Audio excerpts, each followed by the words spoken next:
qui s'est passé dans la tête de Brigitte. Fatima.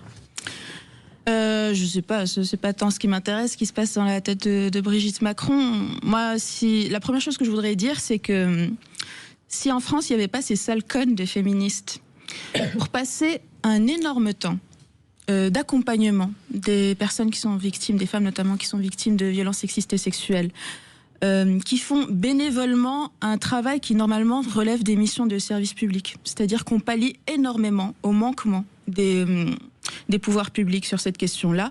Si on faisait grève ne serait-ce qu'un mois, je pense que la fente de l'enfer s'ouvrirait sous les pieds de la France. On travaille vraiment en tant que digue par rapport à ça. Et pour moi, on pallie aussi à la promesse non tenue de la grande cause nationale. Je pense qu'il y a une quasi-unanimité, je pense même on peut parler d'unanimité, dans toutes les associations d'accompagnement des femmes victimes de violences quant au manque de moyens intersidérales qu'elles doivent affronter. Il y a la Fondation des femmes qui vient de présenter que, dans son dernier rapport, que la moitié des associations féministes vont baisser leur taux d'accompagnement des victimes faute de moyens. On fait aussi beaucoup d'écoute. Souvent, on dépend de notre santé mentale. Ça coûte beaucoup d'écouter tout le temps des récits violents.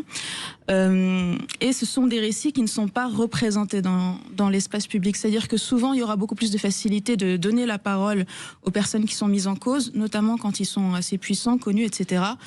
Nous, ce sont des personnes dans nos permanences qu'on accompagne et tout, qui sont à ramasser à la petite cuillère. Donc la première chose que je voulais dire, effectivement, c'était qu'heureusement que ces sales connes des féministes sont là et elles tiennent un peu le minimum du travail.